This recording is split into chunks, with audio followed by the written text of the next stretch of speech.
All right. Welcome to another DFW Running Talk. I'm Chris Detzel. And today we have Texas Outlaws Running CEO, founder, and I guess you could call him a race director as well, Briston Rains. Briston, how are you? Good man. Actually, I don't like to say good. I like to say peachy nowadays. I feel like Peachy, wasn't yeah. it? I feel like you always ask people how they're doing. They always say good. So I try to change it up, say peachy or something.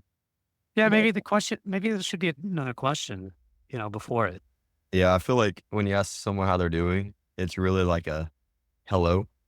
Yeah. And nowadays, and I don't think it's like a genuine, oh, how are you doing? You know what I mean? Yeah.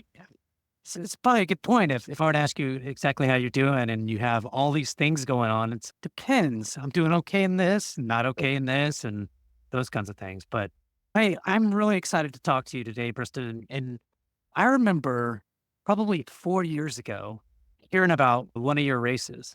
And I thought to myself, who is this kid? And I think a lot of people did, to be Yeah. honest. And I thought, I don't even know what this is. And it's really fun to watch you over the last 4 years. You've actually started several races. You're a race director, CEO, like I said, of Texas Outlaw Running. So I'd love to know your story. Tell us a little bit about, how you got started, why you got started, and what you are actually doing. Let's do that. Okay. Yeah, man. I can share how it all got started. So I attended Southern Arkansas University and I ran cross country there as a freshman in college. And in high school, prior to that, I've always been very entrepreneurial. And there's this man by the name of Gary Vaynerchuk that I used to watch. And he would We always all know who he say, is. you do know who he is? Oh, yeah. I think we Yeah. all do, or a lot of people do. Basically, his whole message was like, do what you love, create a business. Like, if you're an entrepreneur, create a business around something you love. Yeah. And so in high school, I started a company called Apache Running. And I just thought it sounded cool. And basically, it was like a clothing line for running clothes. And I Yeah. only made 50 pairs of shirts and I sold them to a bunch of friends on my cross country team. Anyways, but They bought him? do what? They bought him? Yeah.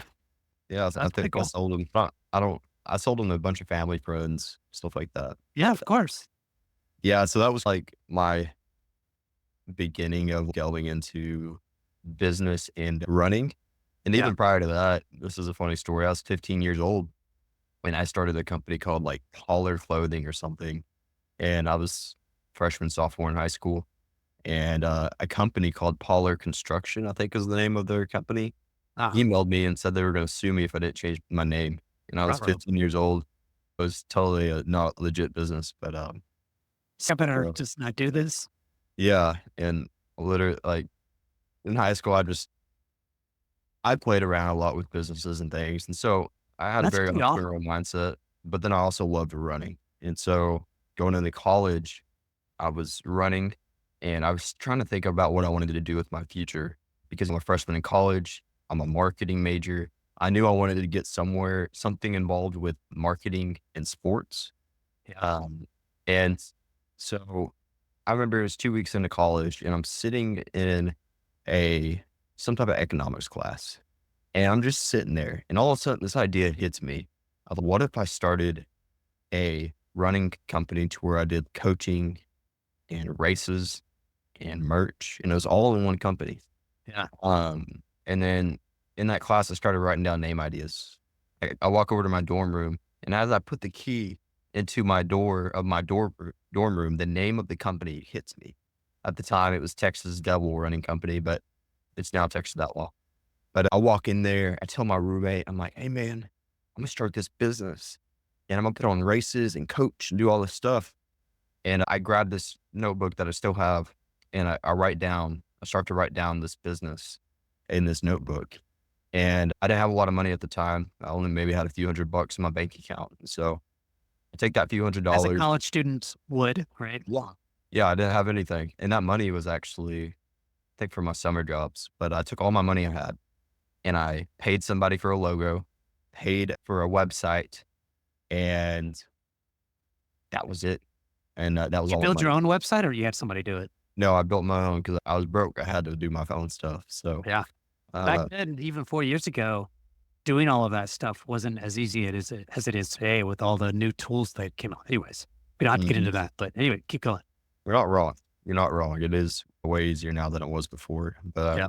and now like I hire people to do a bunch of stuff. But back then, man, I didn't have any money, and so I had to figure out how to do things on my own. And created the website, and I created my first race. It was going to be a 5K in my hometown, Gainesville, and so I created that race, and then I created two more races during the summer, and both of those races I'm still doing now. I created the Chupacabra 50K at the time, and then the East Texas Ultra. Yeah. And so I had three races on the year for 2021. Um, and so that's like the beginning of it all Very and true. how it started. And I remember I would even, which actually now I think about it, I need to reach out to these guys and make sure I pay their equal share. But I was going to my root, like people in my dorm and asking Yeah. if they wanted to invest some money because I had no money and I needed some money to do stuff. And so I would have friends invest like $20 for 0.002% or something. And I knew the value of this business. I knew it was going to be worth a lot because Yeah. I was looking at other races and race directors and I did the math on how much they were making. And so when this company was worth nothing, I valuated it at $100,000. And Okay. so everyone was investing based off my evaluation. So anyways, a side tangent, but that's how I got started with No, lately in I running. like that. And I don't, I think that when people are thinking about when to start a business, they should look at ROI from it, right? Like, how do you, is it even worth getting into?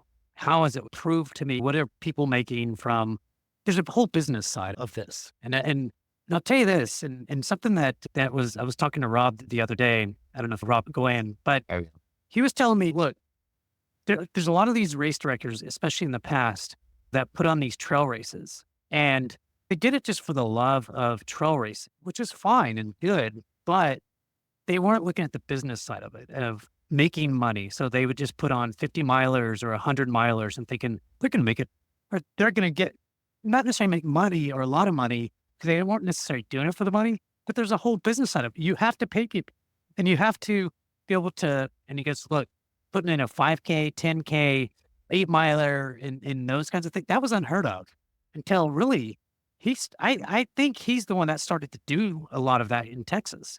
mm. And then everybody else started to follow because that's where the money is. 100 milers, there's no money in it. I'm not saying you shouldn't do some of those for the, anyways, I think that's important though. And I think also, so I did a survey junior year of high school. I had a statistics class. And so I did a survey asking trail runners like some of the most important things at races. Oh, and among ultra or trail runners, both, the biggest thing is they cared about who the race director was. And that was a big factor on if they sign up for a race or not. Whereas road runners, they don't care who the race director is, but trail runners do.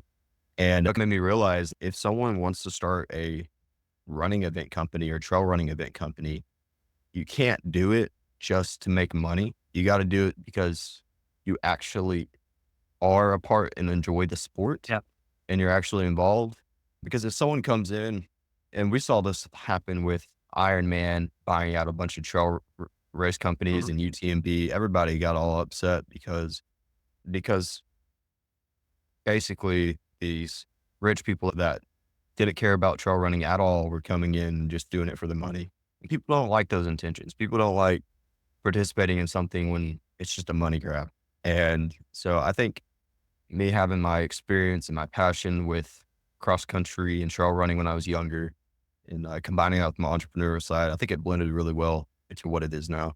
Uh, but yeah, man, you got to be you got to be a runner, a trail runner yourself if you do want to try to get into the business. Yeah, I think that if you look at other folks that have built some of these races, and I would agree, most of the time, the race directors and that start these races are big time into the trail community. And I would say like even this weekend, you and I were at this, I forgot what it's called. You probably Dirt remember. circus. Yeah, Dirt Circus and Grapevine area. And just that community, the people I know, but it's just a welcoming community. I wouldn't say it doesn't, you can get that on the road, but it's a different, completely different atmosphere. I just feel closer and people really do care. I'm not saying, look, I'm part of communities that are about road racing and they care, but it's just a different mindset, right? You go to a 5K that here in Dallas and you can have 2,000 runners and it's fun, it's not just, hey, I'm going to meet up with a bunch of people, hang out and, go out. So I think that the dynamic is completely different for sure.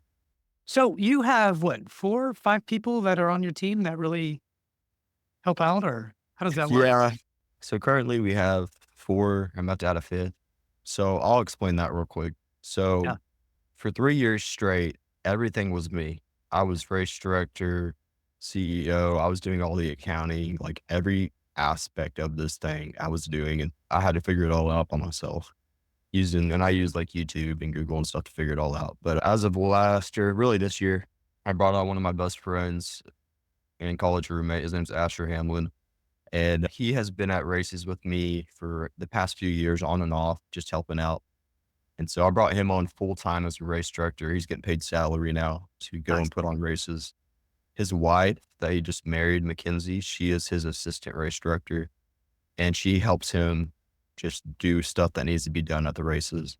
Yeah. I still do some races. So there's some races I'll still race direct, some little races, but I'm more so focused on operations now. So my title, I give myself as operations manager, and basically I handle all the permits. I handle all the marketing side of things, payroll, just typical business owner things that you have to do. And so I'm still at some races, especially the really big ones, but I'm not at every race now. Asher's doing that. And then my wife, Carly, she's my secretary. And so she handles volunteers, race credits, things like that. She handles all that for me. And then we're about to bring on, and we're supporting 2 families off of it, which is pretty cool. That is cool. And soon to be a 3rd. Yeah. So what's your biggest rate? What are your top 2 or 3 races that are put on? Yeah. Some of the biggest ones we have the West Texas Ultra over near Amarillo. It's a beautiful race. We put it on for the first time this year and had 2 to 250 people for the first year, which is like That's huge great. for a first year. Usually first years are like 100 to 200. We had over 200 for the first year. And so that's definitely one of the big ones. We got the Big Texas Ultra. Actually have 95 people signed up for the 50K this year. And it's a 30-mile loop around Lake Georgetown. And so that's a cool race. I was looking at all your races, by the way. You have 30 of them. Yeah, I have total. I think I got about 35 right now. I saw 30 on your website. So I don't know if they're all on, There's a few other ones that are like still in the process of being made, or okay. I'm also including, I started this kind of side brand called Holiday Races, where we do trail races on the holidays all over the United States. Yeah. And so I'm including some of those too. So you're not pushing that into the Texas Outlaw stuff. No, that one's different because here's the thing. Like I've worked with people to help put the races on for them, their dream races, and I pay them a cut and stuff. But basically, I don't want somebody else course marking and putting on a race if it's not to my standard and if they're using my brand. And so like for Texas Outlaw Running, me and Asher, whoever's putting on a race, I have a standard and it needs to meet and exceed that standard. If, for example, I put on a race and hire somebody to do it in California and they jack up the course markings, that's going to hurt my brand. And I don't like that. So I'm not going to do that. So I created a company called Holiday Races where we still set the standards, but it's not tied into Texas Outlaw Running. It's still using some of the principles. Kind of its And own thing. basically, it's like, if you want to put on a race, you work with Holiday Races and I walk you through every step of it, and you get paid to be a race director, and you get to put on a race on a holiday and wherever you're going to be. And so that's like a new thing because I get so many people wanting to be a race director. So you Well, guide them and the standards and what to do and all of those things to help them put on that race. right. Yeah. And it also helps to where, let's say they do jack up and mess something up. It's not going to hurt Texas Outlaw Running. And I got to make sure I'm there physically showing them how to do stuff if it's going to be a part of Texas Outlaw Running, because Yeah. I have a high standard. I tell Asher, my race director, all the time, I said, I want the best aid stations, the best course markings, and the most friendly and encouraging staff we can have. And that's my standard. It's near perfect. It's like, in our policy, I have a policy of I want an Olympic standard to where you're not perfect. Like Olympians aren't perfect, but they're pretty close. They do everything to the best of their ability. So that's what Texas Outlaw Running is and how we run the business, put on the events. So Well, no, I think that's interesting. I love that. I hear what you're saying about we put holiday races on, or we help the folks that are outside of, or not necessarily the standards of Texas Outlaw Running. If you're not there, or if Asher's not there, then you're probably not going to call it Texas Outlaw Running or right, associate with that. It's going to be associated with holiday races. So that's correct. interesting. Yeah. Yeah. I see it more as like a consulting kind of gig, Oh, to where you guys are just consulting people on how to put on a race, and the consulting company is holiday races, that yeah. helps you with the standards and ways to do things and things like that. So that's pretty cool. So are you a cross country coach as well, or track coach? Yeah. So, man, people listening to this are probably like, what in the world? This guy's got too much going on. So I'll lay it out for you. Yeah. So am, uh, I'm a pretty active and advocate of Christianity, follower of Christ. So I'm busy with the church a lot. I'm Yeah. actually getting my master's in theology right now online. In addition to that, I'm a husband. I'm a father to a newborn, three-week-old baby right now. Congratulations. It's awesome. Yeah, man. Thanks, man. And then I am the owner and operations manager of Texas Outlaw Running and holiday races. And I'm a teacher and a coach at a small school over here in East Texas. So I got my plate full, but I make it work somehow. Everything comes together still. So Yeah. that's It's all I do. now, is it just for like ninth grade and up, or how does that for the cross country? Yeah, cross country is middle school and high school, but it's such a Okay. small school that I only have 5 kids on the team. So, but Five yeah, kids. Okay. yeah, You've 5 you've kids. got to Pretty good. evangelize that a little bit more about how important running is. Yeah, if I could do it over again, I'd go in the cafeteria and set up a booth and get some more kids recruited. Do it Yeah, next year. yeah, I mean, see if you can get some interest.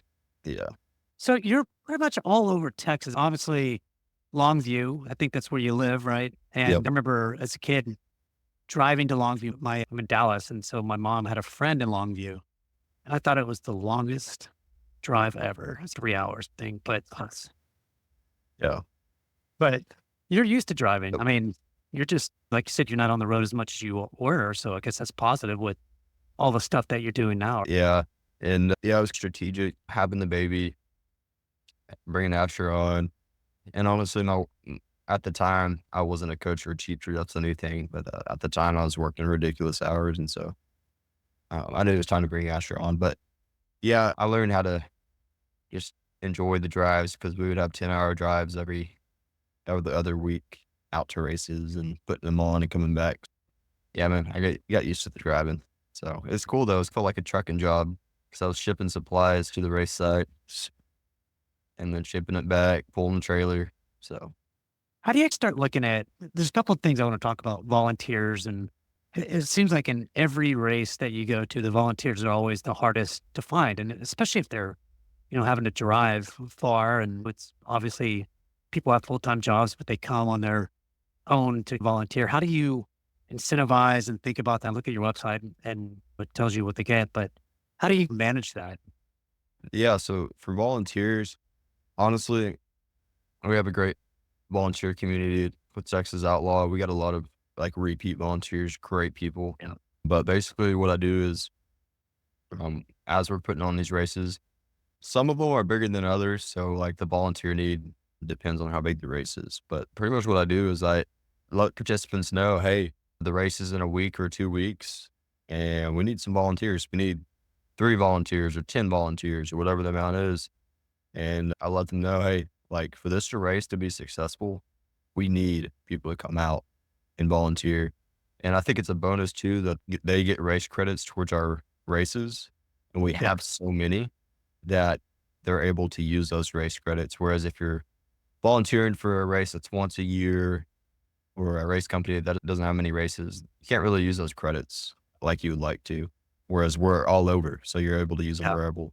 But yeah, I just send an email out and people show out. And if it wasn't for the volunteers, man, like You have our to have races them, would be man. terrible. They No, would that's be really probably do. one of the biggest things that I would assume that you'd have to put the effort into, right? There's a lot of things that go on in a race. And I think what you said was perfect earlier is you really have to have a love for it. And going out and then finding the volunteers is just going to be, it's a challenge, I'm sure. Maybe you figure out how to, maybe there's a magic formula to do it. I don't know, but I'm sure it's always a challenge. Yeah, it is. And sometimes I got to push harder than others. Like we got the big Texas Ultra coming up, which is that 30-mile loop, and we're definitely Yeah. gonna need a lot of volunteers. And so that one I'm really going to push for, really let everybody know, hey, we need some volunteers for this thing. But yeah, I mean, it just, again, depends on the size of the race, depends on how many we need. But we But got a the pretty point, good community. sorry. Oh, you're good, man. You're good. But The questions I was going to ask is, one is I was looking at some of your races and you don't really do many 100 milers. I think I saw one in there, but is there, which I think I understand why, but that's a long ways to go. yeah, 100 milers. There's so few people that run 100 milers. Yeah. Um, and for us to stay up that long and put that much resources into it, I just don't see it really paying off. I do eventually want to do a really big 100-mile race in Texas. That'd be great. And that's something that I strive to do one day. But to put on a 100-mile race around a looped course is just monotonous. And everybody, like if someone's going to go run 100 miles, they're going to go out of state to and run a, Yeah, that's right. out and back 50 mile or a looped 100 or something. Nobody wants to run 100 miles around a 5K loop or a 10 or 20-mile loop. They'd rather make it a full experience to where it's not so easy to quit when you loop through. I'm waiting for the right opportunity and time to put on a really good 100-miler, but I don't see a good point in doing it right now with our current setup and our resources. It's look, the places in Texas more than I do, I'm sure, but the only place that I remember that has pretty good 100 miler potential, or at least hey, look, there's mountains, is El Paso. Yeah, I've looked around. Texas isn't as blessed with trail systems as the mountain states, but Yeah, that's right. I've looked around and there's places to do one. There's definitely a few places you can do them, but there's only a few. There's only four, maybe 3 or 4 places you can do it. And I would not go out to El Paso. It's too far away. I'd want Yeah, to it's do really far. something in the central part of Texas or the north or south, somewhere that's not a 20-hour drive or something. There's places to do them. There's very few of them. And depending on the place, depends on the restrictions. But I actually plan on course previewing one of the locations here soon. But maybe 2026 have a full on 50 miles out, 50 miles back, 100 mile, or even 100 miles out and then shuttle back or something. I don't know. But it's in the works of doing something like that because there's nothing like that in Texas. And I see that and I'm willing to jump in it and make it work. Yeah, there are 100 milers, right? But a Right. lot of times they're, like you said, looped and things like that. So Yeah, there's no out and back or point to point 100 milers or looped, one big loop 100 milers in Texas that I know of. That's, we said that's within 10 hours of Dallas, yeah, or not Dallas, but Austin, because I'm sure they probably got something like that down in Big Bend area or even mhm, El Paso, Franklin Mountain area. I'm sure they got something like that out there, but that's way too far away. That's like another state. So I would need something yeah. around Dallas, within a few hours of Dallas or Austin or even San Antonio would be preferable. So, Now, do you still do quite a bit of running yourself? oh yeah, definitely. I did a few things this year.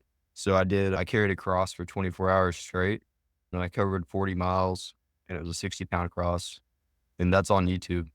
And Wow. then I did La Nui 9-hour relay in Dallas and we won that one. Our Now, how team, many people were on that?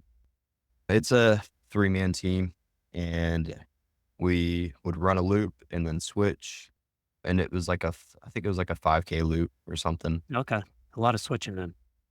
Do what? I said a lot of switching then. Oh yeah. Yeah. So we'd run through and then hand off the bibs. Basically, then you do another one. Yep. Yeah. It was interesting. You'd run and then sit there for 40 minutes and then go run again. And you do that for 9 hours. So, Yeah. and The then, only thing I did like that before was, and it wasn't 9 hours, but I think there's four of us and it was, what's it called? It's a very popular race in San Antonio area. But basically, we'd run.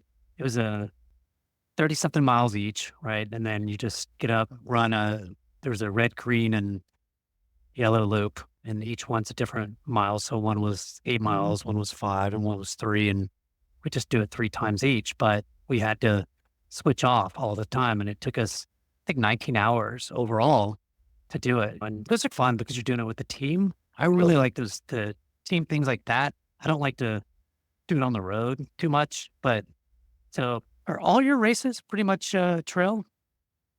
Yeah, I would say, I would say about 90% of them are all trail. So the North Texas Ultra is on a gravel trailway, like a Yeah. super fine gravel trailway. And so that one's cool because it's flat, it's paved with super fine gravel. So your knees don't get um, jammed up like it does on the road.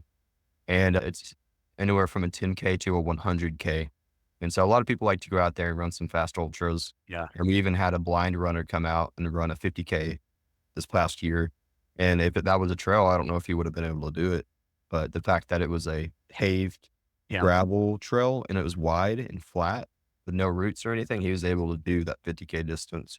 He could even do the 100K if he wanted to. But we have that one. And then we also have, I'm delving into the road marathon for the first time. So Okay. my hometown is Gainesville, Texas, and I've always had a dream of putting on a big city marathon there. And so in February, we're going to be putting on the Gainesville Marathon, and they're going to shut downtown down. The police are, we're going to have police escort. You get to go Oh, through historic downtown Gainesville out into the county roads and the run back. And so that's going to be our first big road race we're doing like that. And so that'll be really neat. so you'll Uh, show up for that one then. yeah, man. Yeah. 5K, a half marathon, and a 26.2. So in the marathon, right? Yeah.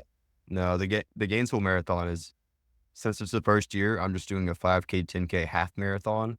Next year, if it goes well, we'll add on the marathon, but I don't want to do a full marathon distance and Uh, not know what I'm getting myself into. might change your website because it says February 2025, 5K, 13, 26.2. Yeah, that might have been like the original plan, but once I got talking with the police and stuff, we ended up Yeah, the canceling that marathon's out. too much this time. Yeah. I might come out for that one, 2.5 or Uh, something. yeah, I'm super excited about that one. We are, I think it's going to be on February 23rd. And so that's going to be our first time delving into the road marathon scene, or I guess half marathon can get seen. Um, and so we're going to get that started. We also have, um, a, just a new thing we're delving into, but we got a race in March 8th called Beast of the Back Roads. And that one is a road 5K 10 mile. And then we're also doing, I know this is a running podcast, but we're also doing a 100-mile bike ride out there too. Come on. So, I see 100. So that's the beast of the back roads. yep. It's 103 miles, 65 miles, and 27 for bike, or a 10 mile and a 5K run. Yep. It's Yeah. in Longview though, right? Yeah. That's Yeah. a very long. It's a little easier for you. Do what? A little easier for you, right? Yeah. And even that one, that was a race where a guy reached out and was like, "Hey, I want to do this race here." And I was like, "Let's do it." And so he's going to be doing the bike race, and then Asher's going to be doing the road running race. So, Go back to like when you put on a new race, and in this case, on the Gainesville half marathon and 10K and 5K, how do you look at marketing that? I mean, you have a bunch of people that you can let them know if they want to come, obviously. This is actually in Gainesville, the place that I don't think you've done races before, right? So maybe there's people that you want to come. How do you market to that particular city and area? Is there specific ways to get contacts and things like that, or? that's a really good question. And I think when anyone starts a business of any sorts, the number one question you got to ask yourself is how am I going to put this in front of people? How are people Yeah. going to know about it? And luckily nowadays we have access to the internet where we're able to advertise on the internet to people. And so I just use internet advertising to let people in the area know, hey, we're doing this race. Facebook and other Google ads and things like that? Yeah. Yeah. I use, just online advertising. and I let people in the area know through that, and they can sign up through that. And that's how people really get word out and get to know about it, is through online advertising. So that's how we let people know about it and how we get people to sign up for it. So That's cool. Seems like I wouldn't say easy. I felt like Google Ads is expensive, but yeah. maybe it all just works out in the end. Yeah, and you definitely gotta know what you're doing, because if you click like the little boost post button on Yeah. social media, you're gonna be losing a ton of money. You gotta Big go time in. boost. I want more. Yeah, if you do the boost post, you're throwing a bunch of money away. I've learned so much about marketing the past, you know, 8 years, Sure. to figure it all out, and I watched enough YouTube videos and stuff and to figure it out, but you definitely gotta go in, and it's definitely requires a lot of knowledge to know exactly what to do and what's most Right. effective. If you hop into a Google Ads or Facebook Ads Manager dashboard, you'd be like, it'd look like alien language probably. Does. Yeah, if you're not used to it and you're not and you haven't, like you said, look, I think doing is the key at learning anything. Certainly you have YouTube and a bunch of other places to go in and find how to do that stuff, but it's not easy. Like I'll go in there like, oh, I want to do a LinkedIn kind of post around and I want to, get more podcast hits on my Data Hurdles podcast and start looking at 'em like, sorry, that's a lot of money. And so you've gotta really think about how you're gonna use that. Sometimes maybe the strategy is just to get a bunch of emails so that over time you have those later as well, because you're collecting a lot of great email contacts and everything else by doing those ads because that's how they have to register. Right. Yeah. Yeah. And you don't need a lot of money to start advertising. If you use Facebook, you can do $1 a day. That's what I did. Starting out, I just did $1 a day, Really? $30 a month starting out. And that's how I started. And a lot of people think you need all this money to start doing whatever it is that you need to do. But as y'all know, or as I didn't start with a lot of money, but all the profit that I'd get from the races, I would reinvest and start paying for things like ads and tables and tents. And I would just use that money I made and then purchase the equipment I needed. And that's all I did. It didn't require thousands of dollars or outside funding. I just reinvested it all. And I still do that too. Like to this day, I, every penny I can goes back to the business. So that way we can keep putting on great experiences for people. And I don't know if you saw my sign at Dirt Circus, but it said adventures all over Texas. Mhm. And that's since the beginning. That's what we're providing people, is an adventure somewhere in Texas, For sure. whether a trail, road, whatever it is. You get to go on an adventure with yourself and in the world and in the wilderness, and you get to challenge yourself. And so, yeah, but I don't know how I got off to that. No, that's I got good, started man. fumbles, but I like tangents. I don't know if anybody else does, but I'm pretty good at getting off on them. What kind of sets you do you feel like that you guys are set apart from other races? And if so, what is it that sets you apart from other races? And maybe it's not other races, just setting you apart to, hey, this is why people come to my races and this is why they want to do it. I know you mentioned it's a lot of times it's the relationships they might have with you or your race director and those kinds of things. yeah, I think the biggest thing that makes us different than other race companies, and we get this a lot at our races. A lot of people tell us this, but when people come to our races, they say that they can't describe it except that it just feels different. Yeah. It feels super welcoming. They love the vibe. They love the music. They love who we are, and they just enjoy it. And I get tons of comments on social media that just say like, "We had such a good time at your race, and we can't wait to do more," or "We absolutely loved it and had an amazing time." And that's my goal for everybody that comes to these races. And honestly, I can't pinpoint exactly what makes us stand apart, but when people come, they clearly explain, man, this is just different than anything we've been to before, and they like it. I do know, like I said before, I think when you come run with us, you're going to get good quality event. You're going to get fully loaded stacked aid stations. You're going to get a very well marked course, and you're going to get race staff that encourages and supports you the whole way, and volunteers. And I guess our quality and who we are, because we are genuine, honest people, is what sets us apart from the rest. And obviously the amount of races we do sets us apart. Certainly the amount. Yeah. I've Like not done one of your so, races yet. So, I was so excited that you said yes to come on this podcast because I was like, I'd love to get to know Briston a little bit. yeah. No, I was just going to say that whenever we have new people come to our races, we, and I've explained this to Asher too, but like we treat you we just try to treat you just like not like family. I feel like it's kind of cliche, but we're just very genuine and honest and open with people and like open arms and like super loving. And I'm a Christian and like we're called to love others. And so that's what we stand for is just like loving on other people and celebrating their wins and their accomplishments with them. And so I guess when we get a new person in, they just get to experience. That's probably, I would say that's probably the biggest thing that attributes to that difference people experience when they come. So yeah. No, that's great.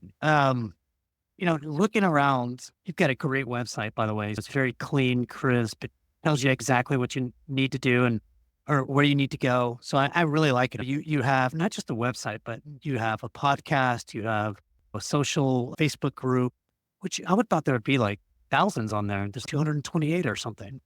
But there's an opportunity there. But still, I think that overall you've done an excellent job of really promoting your brand in a lot of different ways. I think that your website really brings the connected experience to it. I think the digital piece is key at the end of the day, right? And I feel like you've done a really good job of that. So kudos to you. I was looking at it yesterday and then today, and I was like, Tim, this guy has done a really good job of just. I mean, you have 150 episodes on your podcast, so you're extremely consistent. You've grown your brand to 35 races, like you said, at Yep. least 30. That's on the website. And you're doing all the right things. I really love what you and the team have done and what you've created. Kudos to you. Yeah. I appreciate that, man. Yeah, man. So I remember in college when I first started, I remember when I created the Instagram account, we had 0 followers, no Yeah. brand new. And I would follow running pages and then follow the people that follow that running page. And that's how I Yeah. got my beginning followers.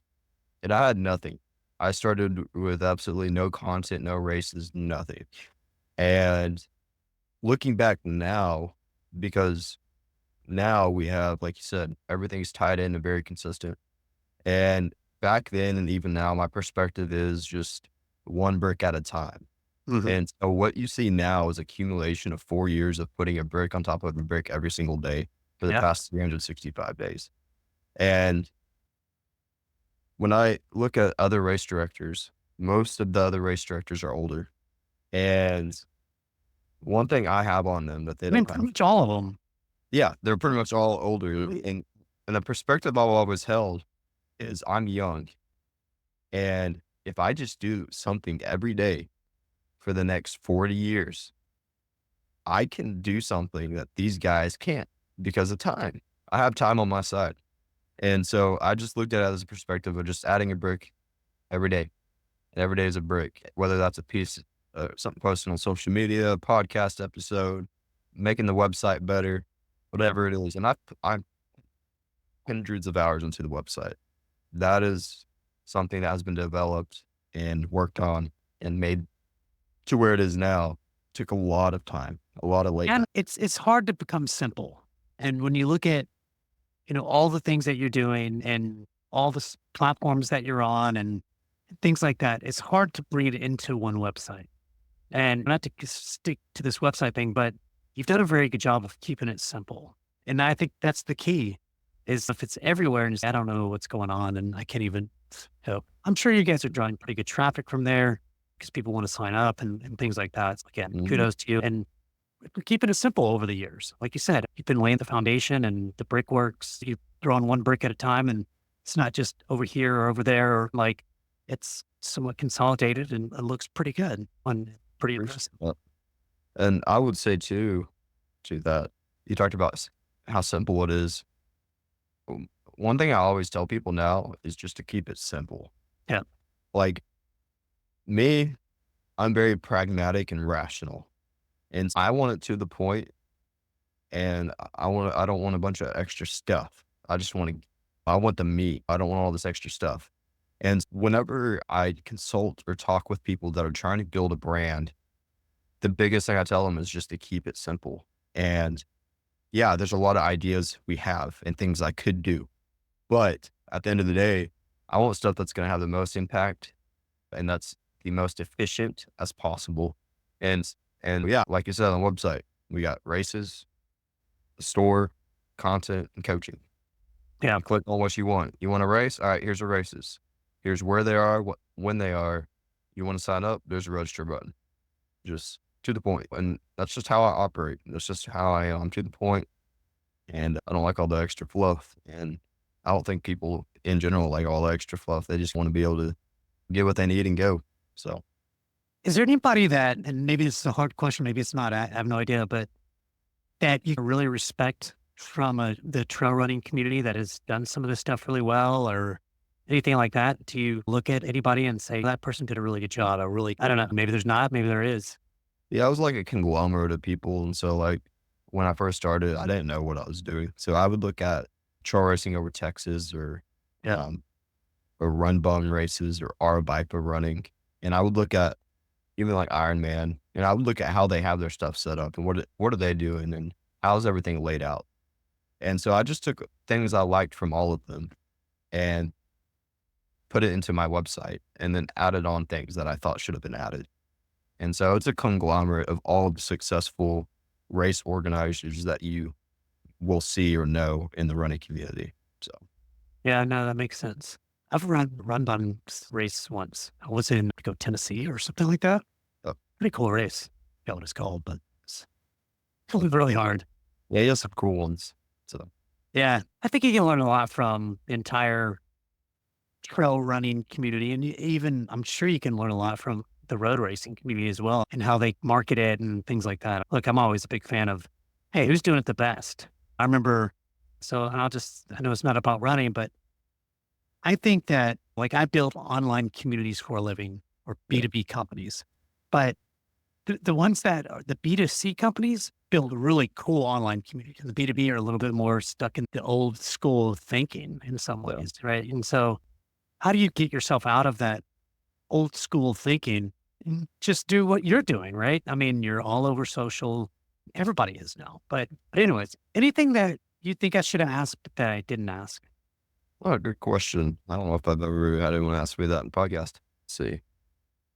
Just making sure we're good on time over here. No, I think all the questions you guys have been great. And yeah, I think this is a pretty good conversation. I'm an open book. I'm not afraid to say it how it is. You'll get a lot of race directors on podcast Yeah. and they'll talk in a way that advertises to a runner.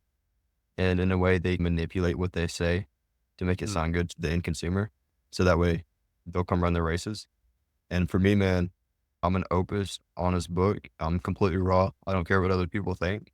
And we talked a lot about business on this episode. Yeah. We talked a lot about how operations work. And honestly, that's the meat and bones of it all. Yeah. And yeah, yes, I love trail running. I do it. I'm literally, not only do I still run them, but I'm literally training and I love running in general. I'm training for now the Houston Marathon in January. And so I'm a runner myself. Nice. So it's not even a trail. So that's great. Yeah, that's on the trail. It's my first road run in a long time. So, Do you but, have a goal? do what? Do you have a goal in mind? No, I'm just running it for fun, man. I'm gonna go out there, run with a guy I know. We're just gonna run it and get a medal and head home. So, Great race. Yeah. After done the half, I don't do many marathons anymore. I just do a lot of halves and things like that. But it's a yeah, great atmosphere, great race. So it's awesome. yeah, man. Yeah, so I'm looking forward to that. And Houston Marathon, that's a bit, there's a event organizer with that and their business. And Yeah, of they're course. looking at everything logistically and business wise. And yeah, man. So let me ask you this. Are there any like hard hitting questions you want to ask? Anything that might be sensitive or controversial and nothing you say will offend me? Is there any questions that you have for me that are like, you might be scared to ask maybe or anything? No, I'm not scared. The one thing that I want to make sure that on my podcast is like, I'm not looking for drama and Yeah. I'm not looking to start up drama or anything like that.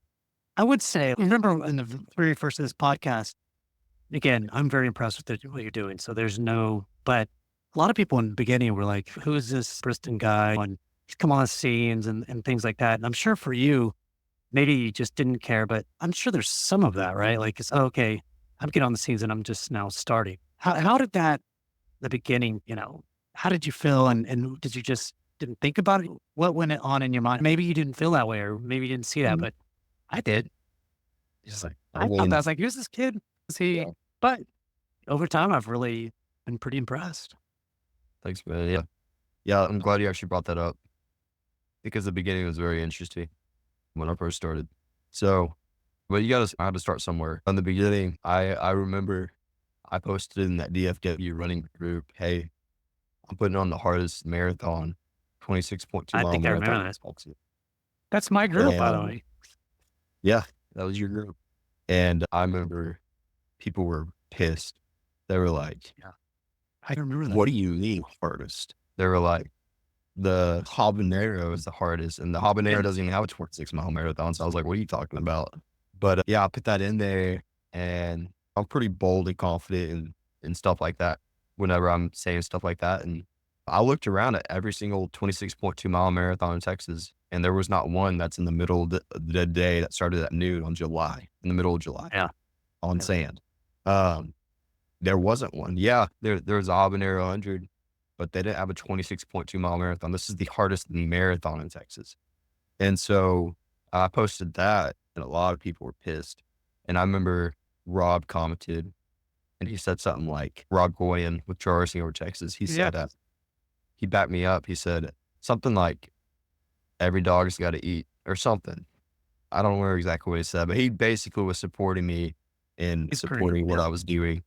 And it did go down in history from my knowledge as being one of the hardest organized 26.2-mile marathons in the state of Texas. And obviously, we discontinued that race because I matured and I realized I want to put on great experiences for people, not terrible suffering experiences in that manner. But it just yeah. liability wise, as far as like Too cost much. liabilities, and it just ended up not being right. So we canceled doing that. But yeah, I definitely got a lot of backlash, and and it and there But were people people showed in up, the didn't they? community.